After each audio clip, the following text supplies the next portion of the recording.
Sehingga saya berharap fikih pilkada, ya fikih apa? Pilkada. Yang tadi disindir katanya datang ikhlas tidak demi apa tadi? Uang itu. Saya nggak ngerti itu tadi bahasa Thailand atau mana nggak tahu. Saya itu tertawa itu karena nggak paham. Kok ada bangsa Indonesia yang bahasanya gitu itu. Saya itu tertawa karena nggak paham. Tapi ngerti lah arahnya. Assalamualaikum warahmatullahi wabarakatuh. Rabbi shrah li sadri wa yassir li amri wahlul 'uqdatam min lisani yafqahu qawli. Allahumma shalli wa sallim wa barik ala sayyidina Muhammad wa ala alihi wa sahbihi wa barik wasallam ajmain. Nama ba'du. Yang sangat saya hormati Kiai Haji Muksid Idris dan para habaib, para masyayikh yang saya hormati. Wabil khusus senior kami di pondok Bapak Hafidin, teman sekaligus putra guru saya Kiai Haji Abdul Ghafur. Saya akan baca tentang bab mujaddid. Mujaddid itu adalah orang yang dipercayai atau yang dianggap paling sah, paling layak untuk bikin pola-pola solusi atau pola-pola metodologi dalam mengawal perjalanan Islam. Mbah Maimun, guru kita semua, ngarang kitab Al-Ulama Al-Mujaddidun. Di antaranya menyebut sekian mujaddid.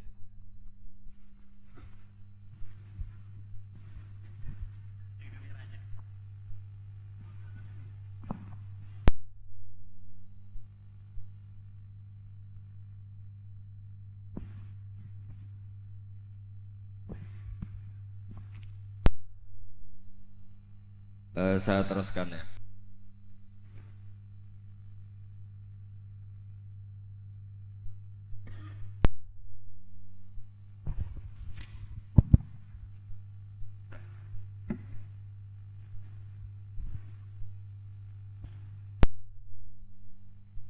Ini kayaknya memang itu kurang jodoh ya. Karena tadi pengurusnya NU sudah keren, sudah lebih keren dibanding saya. Begini ya, jadas mujaddid itu orang yang dipercaya atau disahkan untuk bikin pola-pola atau metodologi dalam Islam. Kita alhamdulillah di Indonesia misalnya mengembangkan Islam dengan kalimat atau kata-kata yang insya Allah itu mengawal mazhab ahli sunnah wal jamaah. Misalnya contoh yang sering saya sebut, setiap dari kita itu selalu kalau baca sholawat wassalatu wassalamu ala sayyidina Muhammadin wa ala alihi wa sahbihi ajmain. Dan untuk semua sahabat semuanya. Kata semuanya adalah kalimatun fariqah, kalimatun fasilah, atau kaulun fasil, atau kaulun faslun. Ahli sunnah itu siapa? Adalah orang yang menghormati semua sahabat. Jadi ajmain itu bukan sekedar kata rutin, tapi maklumat dari kita bahwa kita berkeyakinan bahwa semua sahabat adalah adil, semua sahabat kita Ini beda sekali dengan kelompok tertentu dalam Islam yang sangat menghormati Sayyidina Ali tapi sangat menghina Sayyidina Abu Bakar. Jika ajma'in ini jangan jadi rutinitas, tapi memang benar-benar maklumat dari kita untuk orang sekeliling kita, untuk anak cucu kita, untuk semuanya, bahwa ciri khas ahli sunnah wal jamaah adalah ditandai dengan menghormati semua sahabat. Dengan tradisi pemaknaan seperti ini, maka kalimat ajma'in atau kata ajma'in ini keluar an ilmin wa an bayinatin, keluar dari rumus ilmu dan dari kesaksian ilmiah. Kesaksian ilmiah misalnya begini. Andai kan Abu Bakar itu mal'un, orang yang kena laknat, berarti Nabi itu salah pilih teman. Andai kan Sayyidah Aisyah itu mal'unah, berarti Nabi salah pilih istri. Jadi ketika kita tidak bisa detail secara ilmiah dengan argumentasi secara ilmiah, setidaknya kita memaklumatkan secara ijmal bahwa kita adalah menghormati wasofihi ajmai. Jadi itulah yang dimaksud Mbah Mun. Saya sering ngaji beliau dan beberapa kesempatan diberi penjelasan juga sama Gus Zofur sebagai putra beliau. Misalnya komitmen ahli sunnah diantaranya apa? Kita menghindari mengkafirkan orang Islam apapun dosanya. Ini juga ditulis oleh Mbah Mun di antara ciri khas ahli sunnah wal jamaah. Beliau menyebut salasun min aslil iman, ada 3 pokok dalam iman. Di antara yang beliau sebut adalah wala nukafiruhu bidzambin. Orang Islam tidak boleh kita kafirkan hanya karena melakukan dosa apa? Besar. Logika yang terbangun dari teori itu adalah sederhana. Misalnya Mbah Maimun itu paling nggak suka namanya perang, chaos, karena agama ini sangat menghormati nyawa. Kullu muslimin ala muslimin tu haramun damuhu wa maluhu wa irdu. Yang paling diharamkan itu adalah pertumpahan darah. Wa id akhadna mitsaqakum la tasfikuna dima'akum. Pertama ada Bani Adam, pertama ada peradaban Bani Israel, pertama ada peradaban para nabi. Itu komitmen dasarnya apa? Jangan sampai ada pertumpahan apa? Darah. Kemudian Gus Zofur pernah cerita ke kita, kenapa Said berjanji itu menjadi mujaddid? Itu diantara alasannya itu. Ketika negara-negara lain perang, nyari format manhaj, ikut manhaj apa sampai perang, orang Indonesia bisa nikmati Islam lewat terbangan. Jadi yang lain perang, kita mencintai Nabi dengan asik pakai apa? Terbang. Sudah terbangan berstatus mahabbah kepada Rasulullah Shallallahu Alaihi Wasallam. Ini yang harus kita kembangkan. Sehingga saya berharap fikih pilkada, ya fikih apa? Pilkada. Yang tadi disindir katanya datang ikhlas tidak demi apa tadi? Uang itu. Saya nggak ngerti itu tadi bahasa Thailand atau mana, nggak tahu. Saya itu tertawa itu karena nggak paham. Wah, ada bangsa Indonesia yang bahasanya gitu itu. Jadi saya itu tertawa karena nggak paham. Tapi ngerti lah arahnya.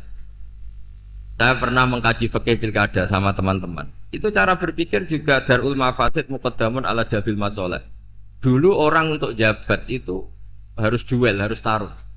Misalnya ada dalang ingin dapat istrinya dalang yang lain yang cantik, itu ya tarung, yang menang terus dapat. Sampai ada kerajaan Sumenep juga gitu, ada kerajaan di mana perang terus sebagian kalah lari kemana, sebagian terusir lari kemana. Dulu itu semuanya pakai perang. Sekarang alhamdulillah perebutan kekuasaan itu lewat pilkada.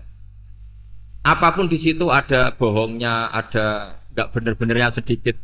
Tapi setidaknya itu tidak dengan aturan pertumpahan apa? Darah. Ya saya yakin sih ada salahnya ya, tidak usah diumumkan juga tahu semua. Tapi di situ ada dosa besar yang kita hindari, yaitu menghindari pertumpahan apa? Darah. Ini sudah membaik dari dulu perebutan kekuasaan lewat pertumpahan darah, sekarang lewat seni merebut hatinya masyarakat. Kalau masyarakat sukanya senyum ya dikasih senyum. Kalau sukanya uang ya tidak tahu ya. Oleh masalah. Karena memang yang namanya pilkada itu merebut hati pemilih. Masalahnya terus kaifiahnya itu apa? Ya tidak tahu itu. Saya kan tidak calon bupati, tidak tahu. Saya itu lebih pinter. Ya saya akan baca apa peradaban yang disebut. Nanti biar diteruskan Gus Zofur halaman 9. Wa dhahara ba'da dzalika fil qarni tsani ba'dal alfi al-Imam Ar-Rabbani al-Allamah ahadu itrati Rasulillah sallallahu alaihi wasallam Asy-Syaikh al-Imam Al-Murtadha Saifu Syarh Ihya Ulumuddin al-musamma bi Hafiz Sadatil Muttaqin alladzi tamma naf'uhu fil anha wal bilad marji'u ulama ahli sunnah wal jamaah. Ini sekaligus penghormatan bagi kita. Jadi di antara mujaddid itu ada yang bernama Sayyid Murtadha Az-Zabidi, yaitu Syarihul Ihya yang ngarang kitab Ithafus Sadat Al-Muttaqin. Itu sekitar 14 jilid. Kalau yang cetakan Darul Kutub Ilmiah itu 14 apa? Jilid. Itu beliau punya santri, santri mulazim, itu orang Indonesia. Namanya Kiai Abdul Manan. Mbah kandungnya Kiai Mahfud Termas. Jadi Mahfud bin Abdullah bin Abdul Manan. Kemudian Kiai Mahfud ini kita tahu punya murid namanya Kiai Fakih Mas Kumambang Gresik. Kiai Fakih punya murid Bazuber punya putra sekaligus muridnya Mbah Maimun. Ya terus sampai kita, sampai Gus Yofur, sampai kita. Sehingga pikiran-pikiran besar Said Zabidi itu bisa kita tangkap. Misalnya gini, saya sering diceritani Mbah Mun tentang kitab Ithaf. Di antara padanan, ya padanan, maksudnya padanan itu semua ulama itu pasti punya fatwa yang nggak ada kembarannya. Dan itu polanya umum, sehingga ciri khas ulama disebut mujaddid. Itu bisa menganalisis agama dengan cara yang menakjubkan. Kata Said Az-Zabidi begini, orang Islam ini tidak akan mengalami kekeliruan kayak yang dialami orang Nasrani, yaitu menuhankan nabinya. Tapi juga tidak akan mengalami kekeliruan kayak yang dialami orang Yahudi, yaitu menyepelekan apa? Nabinya. Orang Yahudi itu sering membunuh para nabi. Dan itu rumusnya sederhana, cukup membaca Allahumma sholli ala Sayyidina Muhammad atau Allahumma sholli ala Muhammad abdika wa rasulik. Kenapa demikian? Islam itu datang setelah orang Nasrani salah memuja Isa sehingga diposisikan sebagai apa? Tuhan. Orang Islam itu juga muja nabinya tapi pas. Yaitu Allah tetap Tuhan, pemberi. Allahumma sholli, berarti kita minta kepada Allah, zat yang super, yang maha.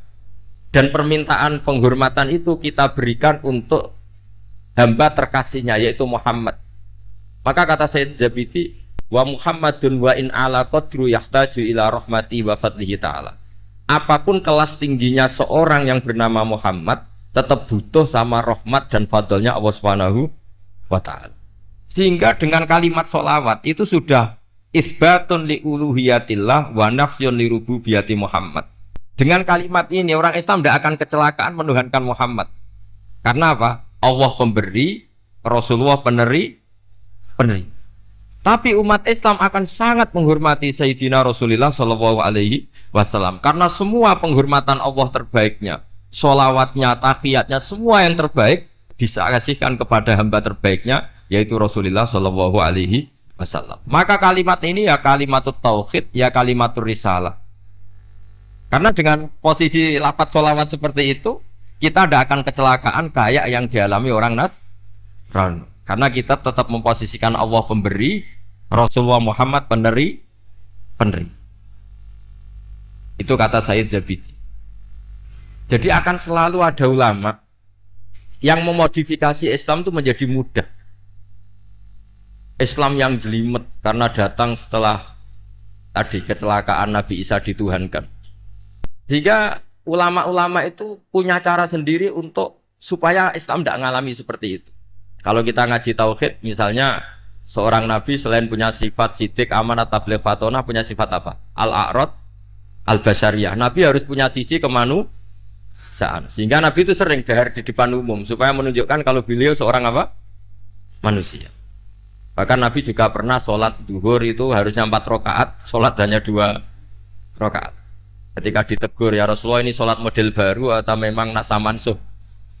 Karena kalau model baru mereka tenang kan, berarti mulai besok sholatnya tidak 4 rakaat tapi 2 rakaat karena kategorinya nasah apa? Nasaman. Tapi Nabi memberi penjelasan, tidak, saya tidak lupa. Akhirnya Nabi menambahkan 2 rakaat, masyhur itu cerita itu. Terus kata Nabi, ma kuntu ansa walakin unassa li asunna. Saya ini sebetulnya tidak pernah lupa, tapi didesain Allah lupa supaya bisa bikin apa? Sunnah. Tapi apapun itu menjadi sangat basyariah. Saya ulang lagi, apapun itu sangat apa? Basyariah. Dan basyariah Nabi ini menguntungkan Islam, yaitu ciri khas Islam adalah menuhankan Allah saja dan selainnya apapun hebatnya, meskipun seorang Rasulullah Muhammad tetap namanya abduhu wa rasul. Nah, hal-hal seperti ini terus kemudian dilakukan oleh Imam Ja'far Al-Barjanji secara mudah. Kita sholawatan, kita terbangan. Dengan cara seperti ini pula kita mahabbah Rasulullah semahabbah-mahabbahnya tanpa mendudukkan Rasulullah Muhammad sebagai itu Tuhan. Karena kita selalu meminta Allahumma, Allah engkau, kita semua meminta kepada engkau supaya sholawat engkau engkau berikan kepada kekasih. Berarti fawwahu wal mu'ti, Allah adalah pemberi, Nabi adalah penerima. Maka terus statusnya jelas bahwa Allah adalah selalu Tuhan, Rasulullah adalah abduhu wa rasul. Sehingga terus kita baca subhanalladzi asra bi abdi.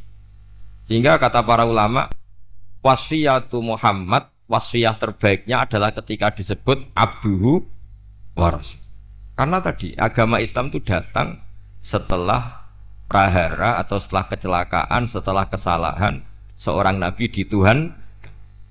Tapi hebatnya ahli sunnah, hebatnya NU, hebatnya pesantren, menjelaskan ilmu seserius ini itu menjadi gampang. Karena ya daripada umat mikir jelimet, pokoknya kon maca apa? Sholawat, wis ora paham-paham sithik. Sing calon bupati maca sholawat ben dadi.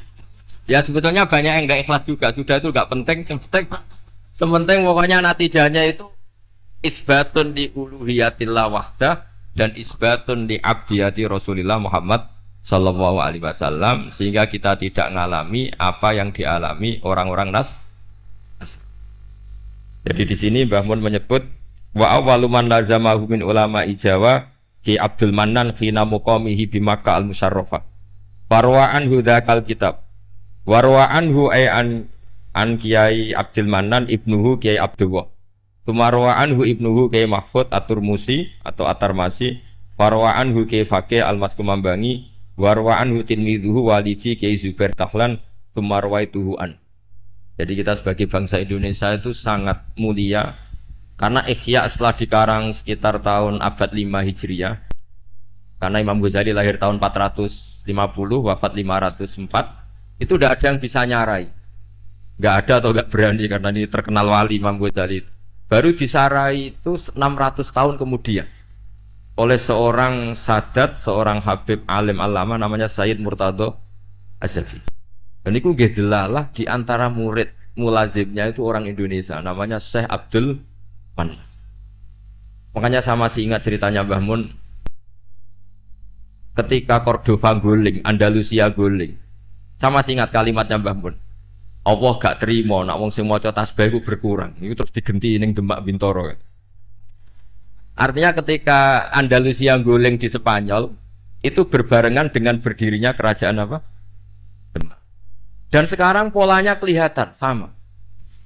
Dulu ulama-ulama Andalusia itu hebat-hebat, bisa ada Ibnu Malik ngarang Alfiyah, ada Imam Qurtubi ngarang tafsir Qurtubi, ada Imam Syatibi yang mengarang Qiraah apa? Sab. Indonesia juga tidak kalah kerennya. Siapa yang nggak tahu Syekh Nawawi Banten? Beliau mengarang kitab yang sangat menakjubkan, yaitu tafsir apa? Munir. Siapa yang nggak kenal Syekh Mahfud At-Turmusi? Ketika banyak orang yang nggak bisa mensarai kitabnya Imam Suyuti Alfiyatus Sirah, beliau punya sarahnya itu Manhajul Zawin Natur.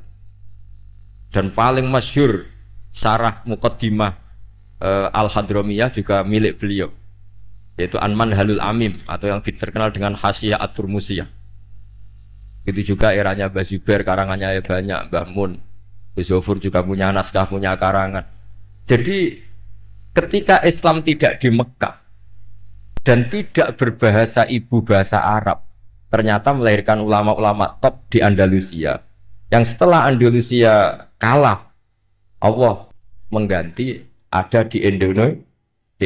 Masih ingat saya, jadi kata Mbah Mun, di antara syarafnya kita lah, mulianya kita adalah ketika Andalusia guling itu berbarengan dengan berdirinya Masjid apa? Demak. Dan setelah saya angen-angen, pola-polanya hampir mirip, yaitu melahirkan banyak pengarang-pengarang kitab. Kita tahu Syekh Khora Khalil yang punya naskah, semua ulama top-top kita punya naskah. Nah soal nanti naskahnya hidup apa enggak, itu kriminalnya murid-muridnya. Itu pasti. Loh betul itu. Masyhur itu di kata Imam Syafi'i, "Allat afqahu min Malik illa annahu dhaya'ahu ashabu." Imam Lais itu ulama top. Sebetulnya secara fikih lebih alim ketimbang Imam Malik secara fikih. Illa annahu dhaya'ahu ashabu. Tapi murid-muridnya yang sembrono. Loh, coba misalnya mbah kamu alim ngarang kitab, putune ra alim mesti dianggap jimat, tak jamin itu. Padahal itu bab istinja. Tapi tetap dianggap jimat. Ya gara-gara itu. Makanya saya berkomitmen sama Gus Zuhur untuk terus baca kitabnya Mbah Mun, karena pasti murid top ndak itu terserah apa guru top ndak itu terserah murid. Itu sudah jelas. Halnya Mbah Zubair, andekan ndak punya putra Mbah Mun, mungkin nggak serame itu. Orang ndak bahas Mbah Zubair lagi, andekan tidak ada. Andekan Mbah Mun tidak punya murid-murid, punya apa utamanya putra-putranya, mungkin orang ndak bahas Mbah Mun lagi suatu saat. Makanya kata Imam Syafi'i ketika ngomentari Imam Les, Al-Les afqahu min Malik illa annahu daya'ahu ashab. Imam Les itu lebih faqih ketimbang Imam Malik. Imam Malik nasibnya baik, beliau punya murid top namanya Imam Syafi'i. Jika kitabnya Mudawwan, Imam Syafi'i punya murid Imam Buaiti, Mudawwan, Imam Muzani. Setelah itu ada Mukhtasarul Muzani. Setelah itu di Mukhtasar lagi oleh Imam setelahnya. Ada Imam Rafi'i, ada Imam Ghazali. Setelah itu terus mulai Imam Haroman, Imam Ghazali, terus Minhajul Thalibin, Imam Nawawi, terus sampai saya Zakaria apa? Al-Ansari. Dulu namanya Kitab Setelah itu jadi Mukhtasarul Muzani. Setelah itu jadi Nihayatul Matlab fi Dirayatil Madhab dikarang Imam Haroman. Setelah itu Imam Ghazali Al-Wasit wal Basit. Setelah itu Imam Rafi'i. Setelah itu Imam Nawawi. Setelah itu terus Imam Nawawi menamakan kitabnya Minhajul Thalibin. Saya Zakaria Ansari mengarang namanya Manhajul Tulab. Ya sama pola-polanya. Tapi yang penting kitab ini tidak hilang. Saya sampai sekarang belum pernah tidak baca kitabnya Mbah Mun. Mulai Mbah Mun Sugeng sampai sekarang di murid-murid saya, di muhibin saya. Karena saya tidak ingin menjadi tersangka kayak anak buahnya Imam. Ya saya kira demikian. Assalamualaikum warahmatullahi wabarakatuh.